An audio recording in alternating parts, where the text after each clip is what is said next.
Okay, this is section 6.5 in the Algebra book. I thought I'd go ahead and just work some various problems because I know this section, we talked a little bit about this in class, but I want to make sure that we have plenty to go off of, okay? So let's look at number 13. These go pretty quickly. When I see a number and it's raised to a fractional exponent, I want to remind you what we talked about in class last time. The bottom number is what we do first of this fraction. We take this is the root we take of 64 here. We're taking the third root, or the cube root of 64. So we do that first. So if we were come off to the side and we do that, the cube root of 64 is 4. Okay, so if I take the cube root of 64, I've already done that. Now what I do next is the top part of the fraction. This tells us the power or the exponent to let me try that again. This tells the power or the exponent. We're going to raise the result of what we just, when we cube rooted 64, we get 4. What power do we raise it to now? We raise it to the second power, or we square it. What is 4 squared? It is 16. So 64 to the 2/3 power is actually equal to 16. The exponent, again, you do the root first. That's the cube root.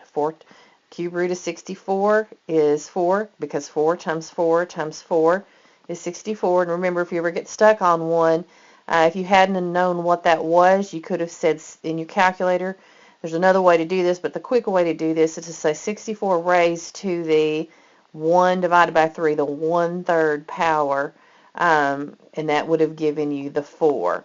This raising something to the 1/3 power is the same as cubing it. And so we can put it in our calculator that way to find it. Now, you could have put the whole thing in the calculator, 64 raised to the 2 divided by 3 power, but you didn't understand anything about it if you did that. So I want, when I see this on your paper, when you do your test or quiz, I want to see the 2 steps. And then you can check it with your calculator, but I need to know that you know how to do it by hand, because when you get to, if it had been a variable in there, you would not have known how to simplify that, because you can't put that in your calculator. Some other ones that, maybe look a little different.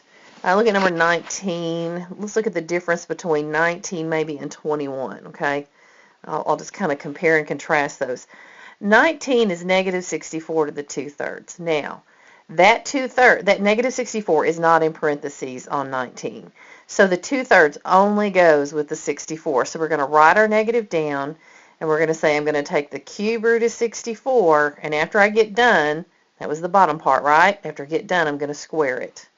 So I'm going to continue to write my negative down. The cube root of 64 is 4, because there's 3 4s multiplied together to get 64. 4 times 4 times 4 is 64. So the cube root would be 64. And then if I square it, I should have an equal on each one of these. I'm going to get negative 4 squared is 16. So I get negative 16. But let's look at, I'm sorry, that was 21. I got them backwards. When I was copying them out of the book, I copied that one down wrong. So that was 21. Okay, so that was actually number 21. Let's backtrack to number 19. Okay, so this time the 2/3 is glued to the whole negative 64. So this is good. We're going to have we possibly could have a slightly different answer. As a matter of fact, we will here. All right, now this means since the 2/3 is glued to the parentheses, it goes with the whole negative 64. So that means, remember, I start with the bottom of the fraction. The cube root of negative 64, I'm going to do that first. And once I find that number, I'll do the top part of the fraction. I'll square it. I could write it like that if I wanted to keep up with it. Well, the cube root of negative 64 is negative 4, because negative 4 times negative 4 times negative 4 would give me negative 64. That's why it's the cube root. There's 3 of these negative 4s multiplied together. Now, all that's still in parentheses, and if I square it, that means 2 copies of negative 4 multiplied together. That means I'm squaring negative 4. So negative 4 times negative 4 would actually be a positive 16. Okay? So that's the difference between those two. That parentheses made a difference in our sign at the end, didn't it? So make sure you're careful about those kinds of things. Let's look at 31. 31 has several things on it, so I'm going to pick it. Now, you may have gotten to 27 and been stuck a little bit, but if you can look at 31, you could go back now and do 27, okay? So, oh, I miscopied this, so let's get rid of it. It's negative 100 to the negative 3/2 power. Now, if you remember from the last section, when I have a negative 3/2, what that means is whatever it's attached to, and it's just attached to the 100 here, not the negative. Okay, so I'm in parentheses. I could have written it like this is another way we could have written it, just so we remember to leave that negative out front. Now, what does a negative do to something? We went through this in class, and again, I'm not going to do it on the video because we did it in class. But what it says is that when I have a negative exponent, if I make a fraction out of whatever's inside of whatever it's attached to, whatever's inside of the parentheses here is what it's attached to, that negative would flip that fraction, and we went through the math on this in class. I'm just going to remind you that we did that, and it would be 1 over 100 to the 3/2 power. Okay, so now I've got to work this problem. Let's come up here to keep going with it. So when I have negative 1 over 100 to 3/2 power, that's a little tricky because that's a fractional exponent of a fraction. If you remember, the 3/2 goes with a 1, and the 3/2 goes with 100. Okay, so so there's like two problems here, isn't there? First of all, I gotta keep up with that negative. So what this is telling me to do on the top is to take the square root of 1, because that's the bottom of the fraction. We do it first, and then we're going to cube it. Well, let me just go ahead and write the negative here. The square root of 1 is 1, and 1 cubed is still 1, so that one was pretty easy to simplify. On the bottom, I'm supposed to take the square root of 100 and then cube it. Well, what's the square root of 100? Square root of 100 is 10, but then I got to cube it, don't I? So I have negative 1 over 10 cubed, which is 10 cubed is a 1 with 3 zeros after it. It's 1,000. So my answer is negative 1 over 1,000. Let's do number 35, just because these I know these look a little weird. And again, so now I didn't do 27, but if you go back to 27, you're going to end up with 1 over 81 to the 3/2 power. So just know that you could go back and you could do that now. I don't want to explicitly work every one, because if I'm having to do that, that kind of makes me think you're not really thinking hard enough about the problem and applying what you see in the ones we work out here on video.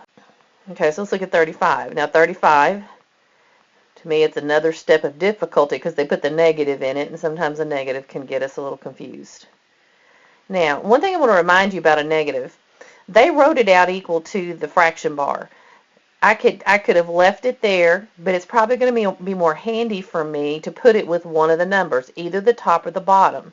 Because remember, I'm just going to make a simpler fraction so it won't be so long to write it out. If I have negative 3/5, that's the same thing as negative 3 over 5, or I could have written it as 3 over negative 5. All those things are the same thing. They're equivalent. It's just where am I going to put the negative? Remember, a positive divided by a negative is a negative divided by a positive is a negative. I could have put the negative out front and just said divide it out. All those things are equal. So I'm just going to choose to put it with the 729, okay, just because I just decided to. Now, that negative up here on that exponent tells me what I'm going to do is flip or make a fraction and then flip it, or in this case I already had a fraction to flip. So I'm going to go ahead and flip that fraction inside. We went through the math and proved this in class. Again, I'm not going to go through it again on the video because it's long.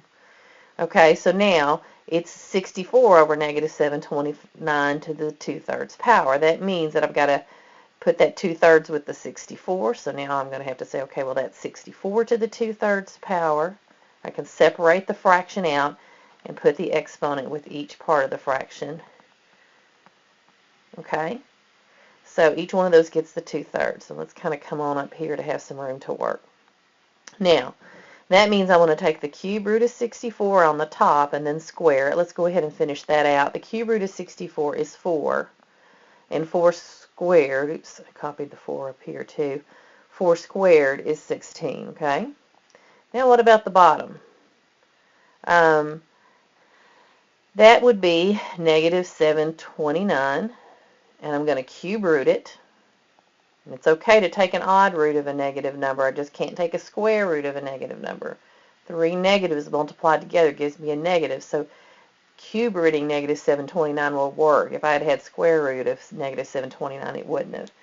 Okay, so now what is this? What is the cube root of negative 729? And again, if you don't know, get your calculator out and type in 729 raised to the, you hit your little arrow and you raise it to the 1 divided by 3 power. Put that 1 divided by 3 in parentheses, or the calculator's just going to think you want to raise it to the first power and divide by 3. So put your fractional exponents always in parentheses. So what we get is 9. 9 times 9 is 81 times another 9 is 729, okay? Now, this is a negative number, so it's going to be negative 9. The cube root of negative 729 is negative 9 because negative 9 times negative 9 times negative 9 is negative 729. Just reminding you what it means to be a cube root. 3 of the same things multiplied together. Now I got to square that. What is negative 9 squared? It's a positive 81. Now there's nothing that divides into those, so that's all the way reduced. Remember that if you're not sure if your fraction's all the way reduced, you can go to your calculator and put 16 divided by 81. If you do, you get this long decimal. If you hit math, enter, enter. If it will reduce, the calculator will reduce it for you. The calculator tells you back 16 divided by 81 because it won't reduce, okay? So good to know, right?